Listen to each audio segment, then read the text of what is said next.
Hey guys, it's Noble. Welcome back to the channel, and in today's video I'm going to be answering the question that I probably get asked more than any other question in existence, and that is, what's the best class for PvP? So there is a little bit more of a nuanced answer, so I'm going to break it up into two videos. This video is going to be what is the best range class to play for PvP, and then the next video will go into the best melee class to play for PvP. I want to get this out of the way before we even dive any further into the video. I know some of you might have different opinions, whether you think this class is better than that class, but overall I am judging these, characters and classes based on a couple things. One being their utilities, what kind of skills they bring to the team. Do they have really, a lot of team-friendly abilities, self-healing abilities, so on and so forth. And that's how I came to my conclusion of X class being the best range class to play in PvP. So overall, there are 3 ranged classes you can play, 6 if you really want to break it down.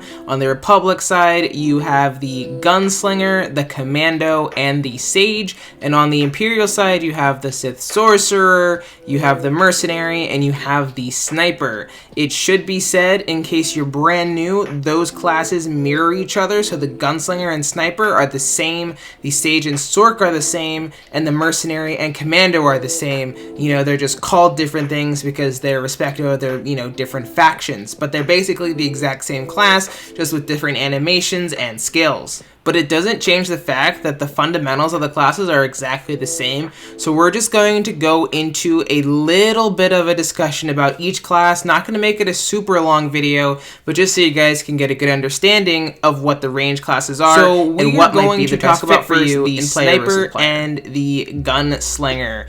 This is probably one of the most dangerous range classes to play if you know how to play it, but also it has a lot of vulnerability. So it has a lot of, shields and evasion and big defense screens, but it lacks in self-healing. And if you can manage to get the Sniper out of cover for long enough, you will absolutely melt it. The key to being a good sniper is pretty much just positioning. If your positioning is bad, you're gonna die more than you really should as a sniper. One thing I see across any range class, not just, exclusive to the sniper, is, especially in rigs, I'll see people go straight up to an enemy target when they're ranged. You have 30 meters for a distance, and for a reason.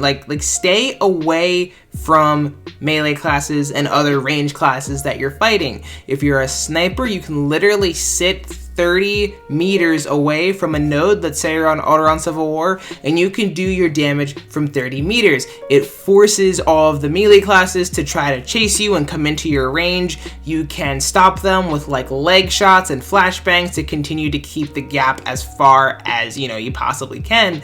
But that's how you're going to be able to utilize your utilities and abilities to do as much damage and stay alive. This isn't that easy though, especially as you get to the higher levels. And if you get into ranked, Sniper is one of the hardest classes to play because you're kind of in an arena setting, or you are in an arena setting, and everyone knows to pretty much go Sniper unless they're some god tier sniper like Scooby. But as I just said, if you're not cracked like Scooby is, you are going to have some difficulty if you aren't positioning well and staying away from your enemies. At least keep them within a 30 to 35 meter distance.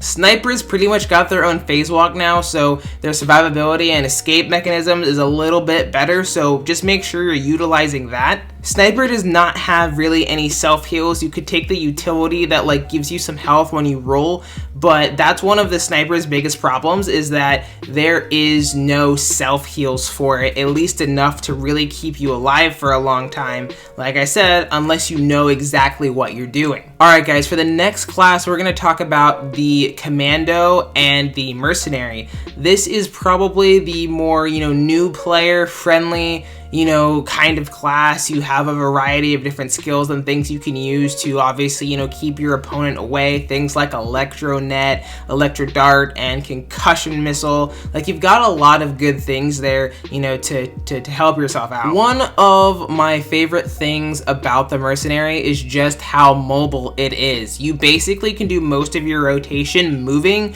maybe stopping every once in a while to cast a Tracer Missile or something, but other than that, depending on the spec, obviously, you're going to be moving more than you'll be standing still. And again, as I said when we were talking about the Sniper, I see Mercs playing in melee range, which is just not good. You're going to die so often. Merc probably has some of the craziest self-heals in the game in terms of burst self-heals. So you have an ability called Responsive Safeguards. It's basically just your reflect. You pop that, you not only do you reflect a ton of damage, but you also get healed as you take that, you know, reflected damage as well. The key to this though is to not pop it super early. You see it in my streams all the time. People are popping their Responsive Safeguards literally like at 90%. That's an ability you don't use until like the very end. It's like your last defensive cooldown. But regardless, it has a lot of good self-heals. Even if you're just a DPS, you can kind of do off-healing with your rapid scan, so that is something, you know, that benefits, you know, the team as well. And it, I think, is a little bit more team friendly than the Sniper. Even though the Sniper has the ballistic shield, I think Merc is going to have to, you know, be a little bit higher on the pecking order for me in terms of just being able to cast heals a little bit for the enemy, or not for the enemy, for your teammates, and you know, to CC the enemy a little bit more frequently depending on the utility. The last range class that I want to talk about is something that you guys all know that I play, and that's the Sith Sorcerer / Jedi Sage. This, in my opinion, is the best range class to play in PvP. Not because I play it a lot, but because I really do believe it has the potential to really be a game changer in any match you play with it. Not only do you have your own little personal shield that you can pretty much use on CD, but if you spec correctly, you can make it so that when you take damage after the bubble wears off, it will flash stun any enemy within, I think, like 5 meters of you. It really helps your survivability. You also have constant self-heals in the form of Rejuvenate. That's a little instant cast heal that heals you for a couple thousand. And if you spec another way, your Force Barrier will also heal you as well. Not only do you have Dark Heal, but also if you spec in the, you know, Force Barrier part where you can heal while your Force Barrier is active, and when your Force Barrier runs out, you can heal yourself pretty much constantly. Again, this is another class that really, you know, doesn't always depend on positioning, but it does help to obviously have the optimal positioning, because like I said, you're ranged, so you want to stay that like around 25 to 30 meters away from the person that you're fighting. I don't do it all the time, especially like when I'm in regs, because I just don't care. But when I'm in ranked, I am always trying to stay as far away from my enemy, my target, as possible, because there's no reason for me to go up to them when I can literally hit them with a Thundering Blast from 30 meters out.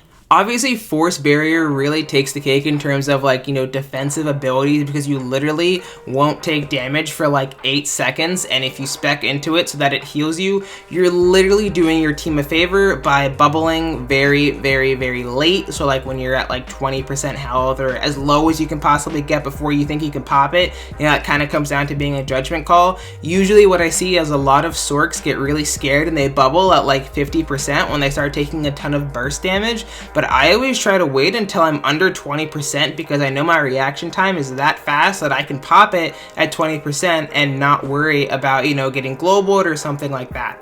I have been globaled in the past though when I didn't know how to play Sorcerer, so don't get me wrong guys, I know what that feels like to just be globaled or to be overwhelmed with the damage. But Force Barrier is one of those things that you just gotta learn how to use. So to wrap up guys, I really do think the best range class to play for PvP in Star Wars: The Old Republic is the Sith Sorcerer and Jedi Sage. You're going to get so much out of it. It does take some time to get used to and to learn, but if you learn how to kite and position well, you are going to destroy people. I do have a Sorc lightning spec guide available on my channel. If any of you are interested in checking that out, I will link it down below. But guys, let me know what you think is the best range class for PvP, and why you think that is. I'd love to get this discussion going down in the comment section. Anyway guys, thank you so much for watching. It's Noble, and I will see you guys in the next one. Peace!